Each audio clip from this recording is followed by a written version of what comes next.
अस्सलाम वालेकुम नाज़रीन, एक नए एपिसोड के साथ मैं फिर हाजिर हूँ मोहम्मद हफीज़ अनब एसोसिएट के प्लेटफॉर्म से। आजकल क्योंकि मेरे जो एपिसोड्स हैं उसमें प्लॉट्स की अपडेट ज़रा कम है, घरों के बारे में ज़्यादा आपको डिटेल से बता रहा हूँ क्योंकि मैंने पिछले एपिसोड में आप लोगों को बताया था कि प्लॉट्स के रेट थोड़े से ड्रॉप हो सकते हैं, प्लॉट्स फंस सकते हैं सेल परचेज़ के लिए। तो उन दिनों में जब प्लॉट्स आपको लगे कि फंस रहे हैं और बिकने में थोड़ी सी प्रॉब्लम आ रही है तो वहाँ पे हम लोग घर बना के सेल कर सकते हैं। और प्रॉफिट का भी थोड़ा सा मैंने मेन्यू आप लोगों को दिया था कि 5 मरला जो बहरी ऑर्चर्ड के अंदर है कोई 15 से 20 लाख हमें प्रॉफिट छोड़ सकता है। उसके बाद अगर 8 मरले की बात करते हैं तो 20 से 25 लाख हो सकता है। और जो कनाल की बात करते हैं तो कनाल तकरीबन हमें 30 से 40 लाख रुपया प्रॉफिट छोड़ सकता है। इसके बाद मैं इसी तरह अगर DHA के बारे में आप लोगों को ब्रीफ करता हूँ घर बनाने के हवाले से, तो 5 मरला हमें कुछ 30 से 40 लाख, और अगर हम लोग 8 मरला पे जाते हैं तो तकरीबन 50 से 60 लाख के करीब, और अगर कनाल का हम लोग घर बनाते हैं तो तकरीबन 1 करोड़ उसमें हमें प्रॉफिट नज़र आती है। इसलिए मेरा आप लोगों को पिछले जो मैंने 2-3 एपिसोड्स किए हैं उसके अंदर यही था मशवरा कि आप लोग घर बनाएं, घर बना के सेल करें। एक तो ये होगा जो रुकी हुई प्रॉपर्टी होगी उसको हम यूटिलाइज कर सकेंगे, और दूसरा ये होगा कि घर बना के सेल करेंगे तो डेफिनेट हम अर्न करेंगे, और तीसरा ये एक अच्छा एक्सपीरियंस हम लोगों को मिलेगा इस टाइम फ्रेम के अंदर जब प्रॉपर्टी थोड़ी स्लो डाउन हो सकती है।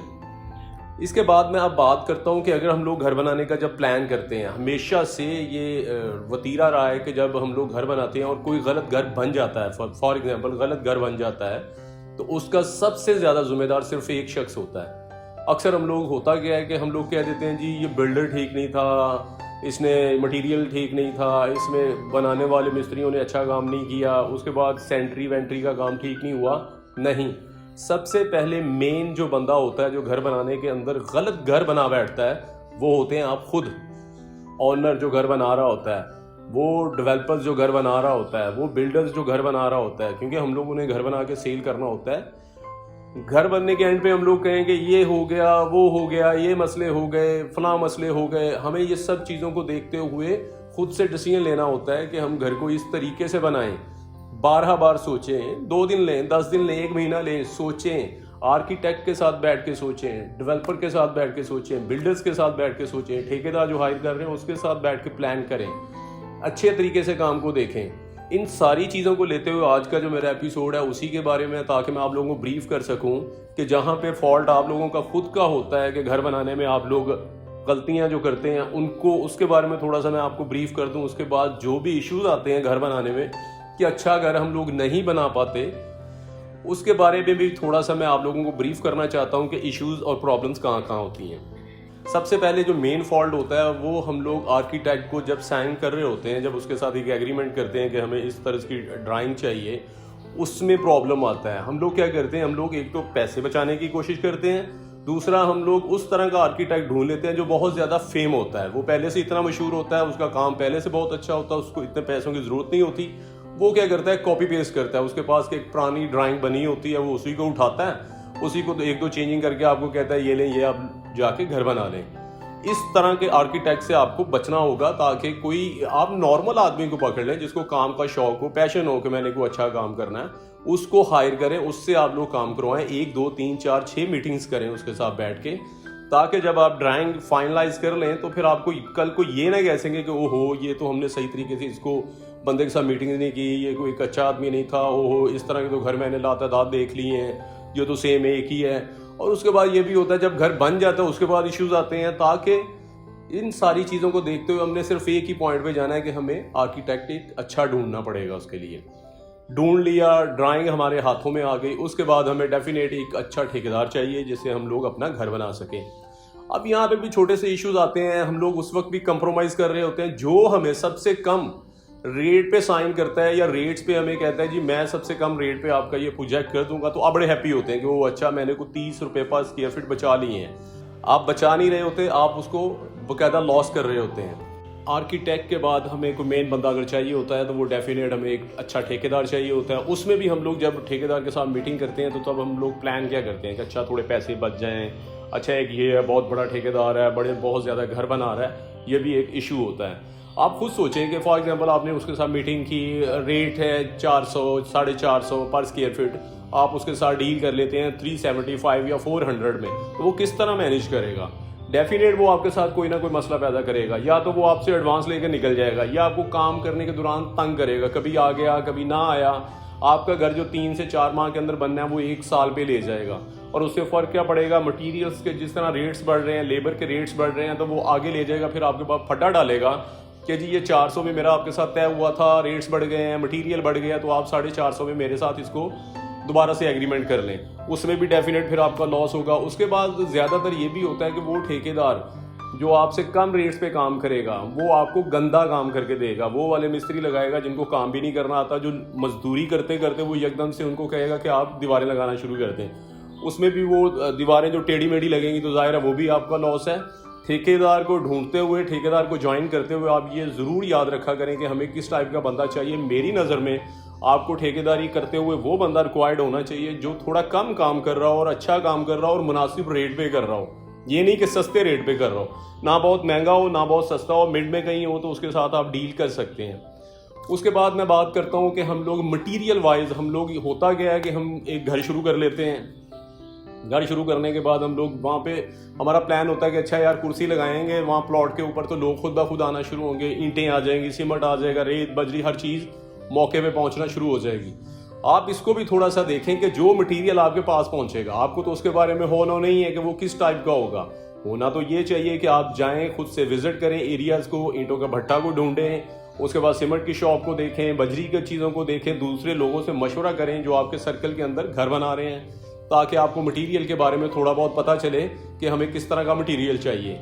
इसलिए हमें मटेरियल पे कभी कंप्रोमाइज़ नहीं करना चाहिए। जहाँ से हमें अच्छा मटेरियल मिल रहा हो, अगर थोड़ा बहुत महंगा भी पड़ रहा है तो कोई मसला नहीं है, कम से कम, क्योंकि घर आपने एक दफ़ा बनाना है, बार बार वो घर नहीं बनना। अच्छा आर्किटेक्ट ढूंढ लेते हैं, अच्छा ठेकेदार ढूंढ लेते हैं, अच्छा मटेरियल ले लेते हैं, घर को अच्छे तरीके से बना लेते हैं, हम सारा पैसा लगा देते हैं। प्रॉब्लम कहाँ पे आती है?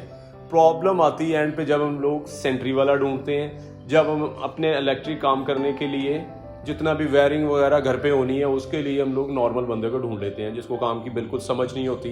वो किसी उस्ताद के साथ काम करते करते हमारे पास पहुंच जाता है, जी मैं ये काम कर दूंगा।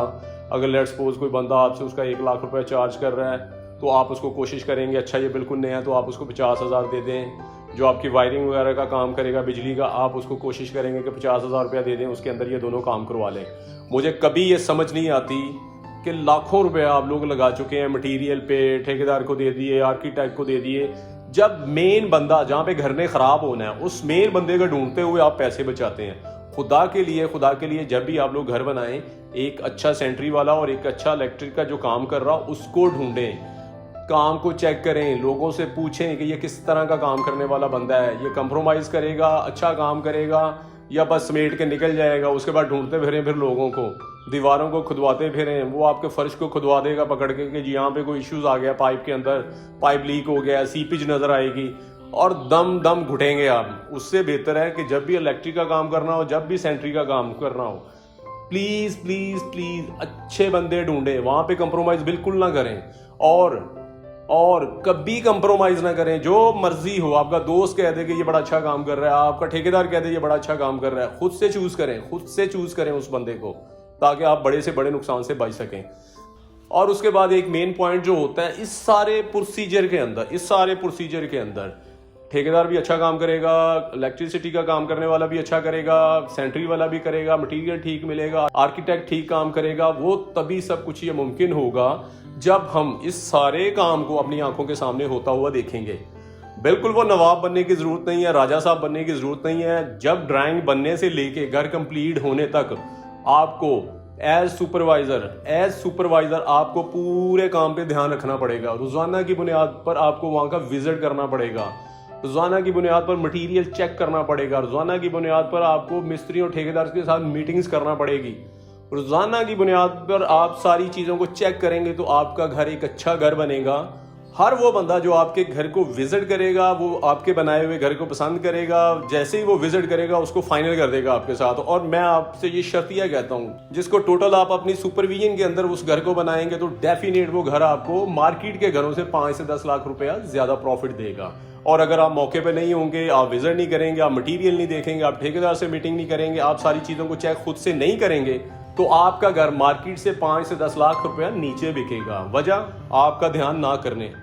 उसके बाद मैं सबसे मेन जो मैं फर्स्ट से लेके एंड तक एक ही बंदे को देखता हूँ इस पूरे सिनेरियो के अंदर, जिसपे ये पूरा घर डिपेंड कर रहा होता है, वो होता है आपका चौकीदार, जिसने ये पूरा घर अपनी नज़रों के सामने बनते हुए देखना होता है। इसलिए हर चीज़ पे तो आपने कंप्रोमाइज़ कर लिया, चौकीदार पे कभी कंप्रोमाइज़ ना करें। होता क्या है, आप आर्किटेक्ट महंगा लेते हैं, ठेकेदार महंगा लेते हैं, आप इलेक्ट्रिसिटी का काम करने वाला महंगा लेते हैं, आप सेंट्री वाला महंगा लेते हैं, आप खुद से टाइम नहीं दे रहे। लेकिन अगर आपका चौकीदार ठीक है, चाहे आप उसको 5,000 ज़्यादा दें, अगर आपका चौकीदार ठीक है, होगा क्या, आपका मटेरियल कभी चोरी नहीं होगा। चौकीदार हमेशा ठेकेदार के साथ मिलके या लेबर के साथ मिलके वहाँ से आपका मटेरियल चोरी करवाता है। उसके बाद वो ठेकेदार के साथ मिलके जब भी वो ठेकेदार को गंदा काम करता है उसको करने से नहीं रोकता, होने देता है। वो लेबर्स के साथ मिलके आपके मटेरियल को वेस्ट करवाता है। आपका मटेरियल ठेकेदार मिस्त्री काम कर रहे हैं, जो मटेरियल बचा खड्डा खोदा उसके अंदर फेंका और चले गए, ये सब चौकीदार के आगे हो रहा होता है। आपकी पानी वाली मोटरें चोरी हो रही होती हैं, वजह चौकीदार। आपका घर गंदा बनता है, वजह चौकीदार वहां पे नहीं होगा तो आपका सारा काम बर्बाद होगा। चौकीदार मेन पर्सन है आपका। कम से कम आप विजिट पे नहीं आए, चौकीदार होगा तो ठेकेदार को रोक सकता है, यार ये काम अच्छा नहीं हो रहा। आपके मटेरियल की हिफाजत कर सकता है अगर आप नहीं है। आपका मटेरियल अच्छे बुरे की उसको तमीज़ होगी अगर वो वहाँ पे होगा। उसके बाद ठेकेदार उससे सहमेगा, अच्छा काम करेगा अगर आप उसके साथ अच्छे तरीके से चल रहे हैं। इसलिए चौकीदार रखते हुए कभी कंप्रोमाइज़ ना करें। जानने वाले बंदे को लेके आए, चाहे 2, 4, 6 हज़ार रुपया उसको ज़्यादा दे दें, वो आपके काम आएगा। लेकिन अगर आपने उस पर कंप्रोमाइज़ कर लिया, ठेकेदारी का बंदा आपने रख लिया कि अच्छा यार इसको 15,000 देना है, खैर है, ठेकेदार आपको कहेगा कि आपने बाहर से अगर चौकीदार लेना है तो वो 20,000 लेगा। आप हमारा चौकीदार ले रहे हैं, वो हमारे साथ ही काम करता है, वो आप उसको 10,000 भी दे दें तो वो हैप्पी हो जाएगा। आप कहेंगे वो ओके 10,000 बच रहा है। लेकिन वो ठेकेदार का बंदा होगा, ठेकेदार के साथ मिलकर आपके सारे मटीरियल की चोरी करवाएगा। जो घर आपको 50 लाख या 60 लाख रुपए में विद मटीरियल पड़ना है, वो घर आपको 5 से 10 लाख ऊपर पड़ेगा आपकी कोताहियों की वजह से। इसलिए जब भी आप लोग घर बनाएं, इन सारी चीज़ों को देखें, फोकस करें, ताकि आपको कहीं पे कोई लॉस ना हो, कोई मसले मसाइल ना हो। और घर बनाने के बाद इंशाल्लाह वो मार्केट के अंदर जब भी बिकने के लिए आएगा फौरी बिक जाएगा। बाकी वही बात जो मैं एपिसोड के एंड पे कहता हूँ कि प्लीज़ मेरी वीडियोस को लाइक किया करें, फॉलो किया करें और लिंक शेयर किया करें लोगों के साथ। और प्लीज़ सब्सक्राइब ज़रूर करें, उसको बिल्कुल ना भूला करें। 5,000 सब्सक्राइबर मुझे चाहिए। मैंने प्लान कर लिया अगले महीने के एंड तक मुझे ये चाहिए, ताकि मुझे पता हो कि मैं 5,000 बंदे से ये बात कर रहा हूँ, जो भी कर रहा हूँ। और बेल आइकॉन ज़रूर दबाया करें ताकि जो भी मेरी नई वीडियो हो आप लोगों तक पहुँच सके। इसके साथ ही इजाज़त चाहूँगा। अस्सलाम वालेकुम।